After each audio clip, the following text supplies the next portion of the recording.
Hello बच्चों, कैसे हैं आप लोग। आशा करती हूँ बहुत अच्छे होंगे, बहुत मज़े में, क्योंकि नए क्लास, नए माहौल, नए सब कुछ नया नया।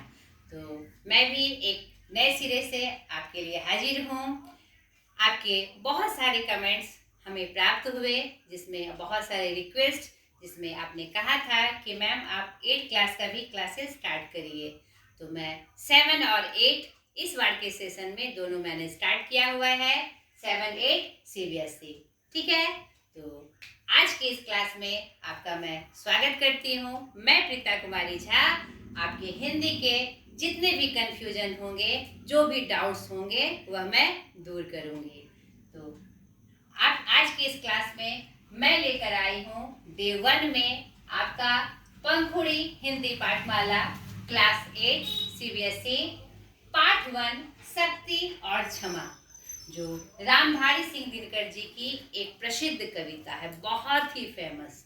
इस कविता के माध्यम से एक बहुत ही इम्पोर्टेंट फैक्ट्स हमें इन्होंने समझाए हैं, जिसमें उन्होंने धर्म ग्रंथ, जो हमारे फेमस धर्म ग्रंथ हैं, महाभारत और रामायण के प्रसंग से इस बात को बहुत अच्छे से समझाया है कि जिसमें क्षमा करने की प्रवृत्ति है वह तभी कारगर होती है जब हम में शक्ति हो। नहीं, विनम्रता एक बहुत बड़ा गुण है, लेकिन विनम्रता के साथ साथ अगर आप में शक्ति प्रदर्शन का भाव नहीं होगा, आप में कैपेसिटी नहीं होगी, तो वह कारगर नहीं होती है। आप कविता के माध्यम से देखिएगा, एक जोश, एक उत्साह, एक महत्वपूर्ण बात आपको इस कविता से प्राप्त होने वाली है।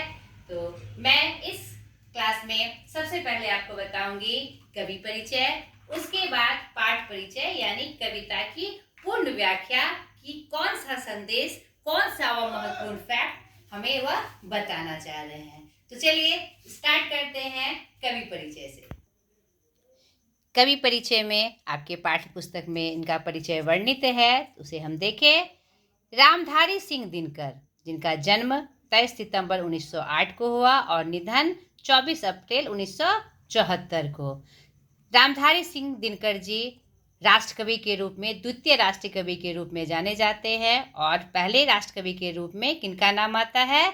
मैथिली शरण गुप्त जी का। यह बात भी आप याद रखिएगा। रामधारी सिंह दिनकर का जन्म 23 सितंबर 1908 को सिमरिया, बिहार में हुआ था। वे राष्ट्रीय एवं भारतीय आध्यात्मिक विचारधारा के कवि थे, ठीक है। उनकी जो रचनाएं थी वो आध्यात्मिक और राष्ट्रीय विचारधारा से परिपूर्ण थी। कवि होने के साथ साथ वे एक उच्च कोटि के गद्य लेखक भी थे, यानी इन्होंने कविता के साथ साथ गद्य विधा की जो जितनी भी विधाएं हैं उनमें भी उन्होंने लेखनी की, चाहे वह निबंध हो, नहीं कहानी हो, रिपोर्ताज हो, सबके बारे में उन्होंने लिखा। उनकी काव्य रचना उर्वशी के लिए उन्हें ज्ञानपीठ पुरस्कार से सम्मानित किया गया है। ज्ञानपीठ पुरस्कार हमारे साहित्य का सर्वोच्च यानी सबसे बड़ा सम्मान होता है। कुरुक्षेत्र, रश्मिरथी, रेणुका, परशुराम की प्रतीक्षा, हुंकार, उर्वशी आदि इनकी प्रमुख काव्य कृतियाँ हैं, जो आप 11-12 तक के लेवल में पढ़िएगा। संस्कृति के 4 अध्याय, नैतिकता और विज्ञान तथा मिट्टी की ओर इनकी प्रमुख गद्य रचनाएं हैं, जो बहुत प्रसिद्ध है। ये राष्ट्रकवि के रूप में जाने जाते हैं, मैंने अभी तुरंत आपको बताया, और इनका निधन 24 अप्रैल 1974 को हो गया था। तो यह उनके जो प्रमुख परिचय था वो हमने देखा। अब चलिए इनकी कविता जो शक्ति और क्षमा है उनके बारे में हम व्याख्या देखें कि इस कविता के माध्यम से वह हमें क्या संदेश और कौन सी बातें निर्देशित कर रहे हैं। सर्वप्रथम आपके लिए एक सलाह है बेटा कि कोई पाठ जब आपके सामने हो, चाहे वह किसी भी विषय का हो, नहीं हिंदी से लेकर साइंस, सोशल साइंस या कोई भी विषय हो, तो उस पाठ को पहले आपको पढ़ना चाहिए, नहीं कि वह कौन सी बातें या कौन से फैक्ट्स वह हमें समझाना चाह रहा है। खासकर हिंदी में जब हम कविता पढ़ते हैं तो उसके भाव को समझने के लिए पहले हमें उसकी पंक्तियों से उसे समझना चाहिए कि वह क्या कहना चाह रहा है। तो यह जो कविता है इसमें यह बात बताई जा रही है कि विनम्रता के साथ साथ हमारे अंदर वह गुण भी होना चाहिए, वह बल भी होना चाहिए जिससे हम अगर ज़रूरत पड़े तो सामने वाले को हम एहसास करा सके कि हम अगर विनम्र हैं तो यह मेरा संस्कार है। लेकिन अगर वह कुछ गलत करता है, उसका परिणाम अगर वह गलत दिखाता है तो शक्ति के माध्यम से हम उसे जवाब दे सकते हैं। नहीं, अपना शक्ति प्रदर्शन करने का तात्पर्य यहाँ पर यह नहीं है कि हम अपना दबदबा दिखाएं, लेकिन सामने वाला जब हमारा गलत उपयोग करता है, गलत रूप में हमारी विनम्रता को लेता है, तब अपनी शक्ति से हम उसे यह दिखाएं कि हमें भी यह ज्ञान है, विनम्रता हमारा संस्कार है। ठीक है, इसी क्रम में यह बात उन्होंने बहुत सुंदर तरीके से समझाई है कि शक्ति और क्षमा का संतुलन हमारे जीवन में एक सही मोड़ लाता है। ठीक है, तो दोनों के भाव, दोनों का स्वरूप हमारे अंदर होना चाहिए। अब कविता की पंक्तियों के माध्यम से इस बात को और स्पष्ट रूप से समझे। क्षमा दया तप त्याग मनोबल सबका लिया सहारा, पर नर व्याघ्र सुयोधन तुमसे कहो कहाँ कब हारा।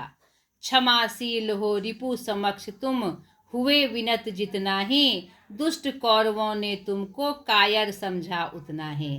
यहाँ पर शक्ति और क्षमा के बारे में बताते हुए उन्होंने क्या कहते हैं, कौरव यानी महाभारत का एक पक्ष लिया है और यह समझाने की कोशिश की है कि जब तक पांडव पक्ष विनम्र बना रहा तब तक कौरवों ने उसका उपहास किया, मजाक उड़ाया और उसे कायर समझा कि यह तो ऐसे ही है, यह मेरा कुछ नहीं बिगाड़ सकते। यानी विनम्रता यह बहुत ज़रूरी है। जो पांडवों ने दिखाया अपने भाई समझकर, जो विनम्रता उन्होंने दिखाई वह उचित थी, लेकिन वह तब तक ही जब तक वह उसे समझा रहे थे, और जब अगर यह दिख जाए कि सामने वाला विनम्रता से नहीं समझ रहा है तो फिर शक्ति प्रदर्शन बहुत आवश्यक है। उसी क्रम में यह पंक्ति आई है कि क्षमा, तुमने उसे हर बात के लिए क्षमा किया, यानी कौरव पक्ष को, दुर्योधन को पांडवों ने हर चीज के लिए क्षमा किया, बड़ी बड़ी गलतियों पे क्षमा किया, उस पर दया भी दिखाई कि हमारा भाई है, और तप भी किया, तुमने हर चीज का त्याग भी किया। नहीं, अपने मनोबल से, अपने क्या कहते हैं, मनोबल को ऊंचा कर कर तुमने उसकी गलतियों पर उसे माफ कर दिया, सब चीज का तुमने सहारा लिया। पर नर व्याघ्र, वह जो नर के रूप में व्याघ्र था, तुम वो जो दुर्योधन था, बताओ वह तुमसे कहाँ हारा, कहाँ कब हारा, ये तुम मुझे बताओ। तुमने यह सब जब क्षमा दया सब रूप दिखाया, क्या वह तुमसे हारा? वह जो नर रूपी व्याघ्र था, क्या वह हारा? क्षमाशील हो रिपु समक्ष तुम हुए विनत जितना है, तुमने क्षमाशील होकर, क्षमा करते हुए जब भी उसके समक्ष विनती से गए, तुम्हें दुष्ट कौरवों ने कायर समझा कि यह कायर है, इसीलिए विनती कर रहा है। अत्याचार सहन करने का कुफल यही होता है, पौरुष का आतंक मनुज कोमल होकर खोता है। क्षमा शोभती उस भुजंग को जिसके पास गरल हो, उसको क्या जो दंतहीन विष रहित विनीत सरल हो। 3 दिवस तक, चलिए यहाँ पर इस बात को स्पष्ट किया गया है कि अत्याचार सहन करने का कुफल यही होता है। अगर हम पे कोई अत्याचार करता रहे और हम विनम्र होकर उसे विनती करते रहे तो वह सामने वाला हमें कायर समझता है। इसीलिए कहा गया है कि जो पौरुष का जो आतंक है, जो पुरुषत्व है, मनुज कमल होकर कोमल होकर खोता है। यानी हमारा जो पौरुष है, पुरुषत्व है, अगर हम इतने ज़्यादा कोमल हो जाएंगे तो सामने वाले हमसे, हमारे तरफ से उसका आतंक खत्म हो जाएगा, वह हमें कायर समझेगा, कमज़ोर समझेगा। इसीलिए क्षमा उसी को शोभती है जिसके पास विष भी हो, यानी कि जवाब देने की कैपेसिटी हो। नहीं, यहाँ पर भुजंग सांप के माध्यम से, अजगर के माध्यम से उन्होंने इस बात को स्पष्ट किया है कि क्षमा शोभती उस भुजंग को, सांप को अगर खाली क्षमा अगर शोभे, उसके पास अगर गरल ना हो तो उसे वह सब बेकार समझेगा। नहीं, उसे अगर वह दंतहीन विषरहित हो जाए, विनीत हो जाए, सरल हो जाए तो उससे कोई नहीं डरेगा। डरेगा क्या? नहीं डरेगा। तो नाम के अनुसार हमें विनम्रता भी रखनी चाहिए और शक्ति प्रदर्शन करने का ताकत भी रखना चाहिए। यानी दोनों में संतुलन बनाकर जैसी परिस्थिति आए उसका प्रयोग करना आवश्यक है। जहाँ विनीत होना चाहिए हम विनम्र हो जाए, और जहाँ शक्ति प्रदर्शन की आवश्यकता हो वहाँ हमें जरूर शक्ति प्रदर्शन कर कर सामने वाले को जवाब देना चाहिए। इसी क्रम में एक और उदाहरण वो रामायण का प्रसंग उठाते हुए कहते हैं, जब राम जी समुद्र से क्या कहते हैं, लंका तक पहुंचने के लिए जब राह मांगते हैं। ये प्रसंग आपने सुना भी होगा, रामायण अगर देखी होगी या कथा के रूप में आपने सुना होगा कि 3 दिन तक राम जी हाथ जोड़कर समुद्र से लंका तक पहुंचने के लिए, सीता मैया तक पहुंचने के लिए रास्ता मांगते हैं, तो वह नहीं सुनता, उसमें कोई भी परिवर्तन नहीं आता। और जैसे ही वह धनुष बाण उठा लेते हैं, जब उनका जो क्या कहते हैं संतुलन यानी कि संयम टूट जाता है, और जब वो धनुष उठा लेते हैं तो फिर समुद्र भागता हुआ उनके समीप आता है। इस उदाहरण के माध्यम से कवि इसको और स्पष्ट कर रहे हैं। नहीं, 3 दिवस तक पथ मांगते रघुपति सिंधु किनारे। 3 दिवस तक रघुपति श्री राम जी सिंधु किनारे यानी समुद्र किनारे रास्ता मांगते रहे, बैठे पढ़ते रहे छंद अनुनय के प्यारे प्यारे, और हाथ जोड़कर अनुनय विनय करते हुए, विनती करते हुए, प्यारे प्यारे बात बोलकर वह उससे रास्ता मांगते रहे। उत्तर में जब एक नाद भी उठा नहीं सागर से, और सामने में समुद्र उन्हें सरल समझते हुए कोई भी जवाब नहीं दे रहा था, कोई भी हलचल सागर में नहीं हो रही थी।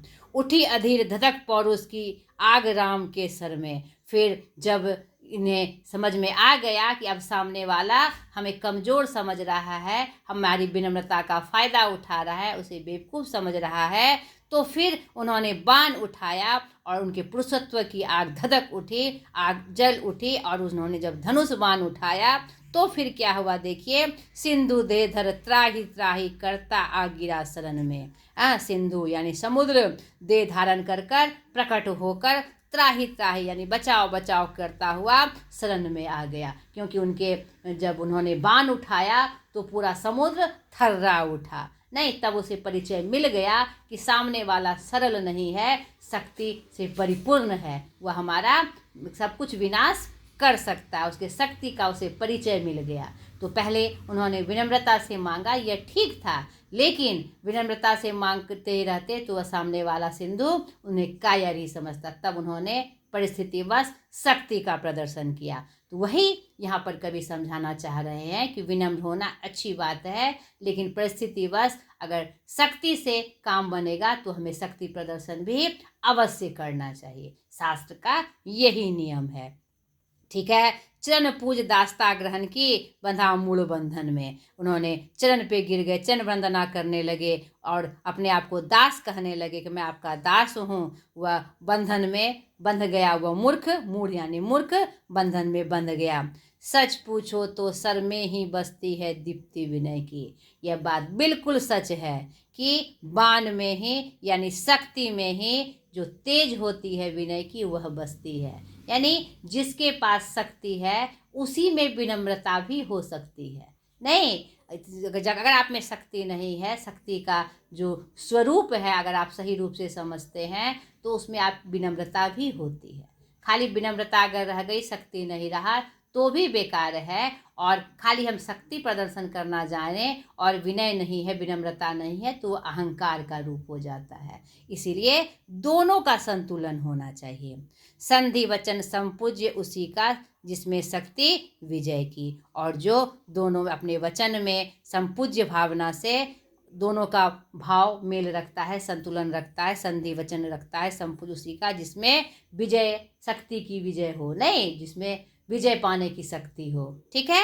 सहनशीलता क्षमा दया को तभी पूजता जग है, बल का दर्व चमकता उसके पीछे जब जगमग है। यानी सहनशीलता, क्षमा, दया को तभी तक लोग पूजते हैं जब पूरा जग पूजता है, जब तक बल का दर्प यानी शक्ति का जो दर्प है, रूप है, उसके अंदर नहीं होगा।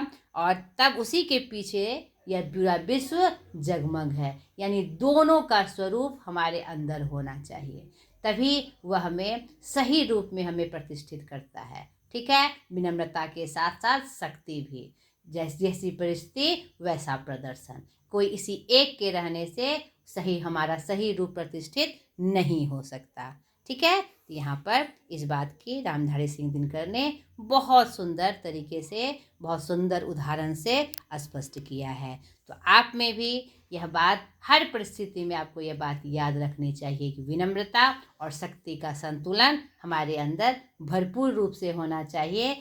जिस भी परिस्थिति हमारे सामने आओ, विनम्रता से काम निकले तो हम विनम्रता से करेंगे, और शक्ति प्रदर्शन का स्वरूप हमें धरना पड़े तो शक्ति का प्रदर्शन करते हुए हम सामने वाले को जवाब दे सके। ठीक है, तो बहुत ही सुंदर तरीके से उन्होंने एक महत्वपूर्ण बिंदु से हमारा परिचय कराया। तो कवि परिचय और पाठ का पूरा परिचय हमने बताया। अगले वीडियो में इसके प्रश्न अभ्यास के साथ मैं हाजिर हो जाऊंगी। पूरा पाठ जो चाहे जिससे हो, व्याकरण से संबंधित हो, MCQ क्वेश्चन से संबंधित हो, सारी बातें मैं आपको एक एक करके अगले क्लास में बताऊंगी। तो आज तक के लिए इतना ही। ढेर सारी शुभकामनाओं के साथ बाय।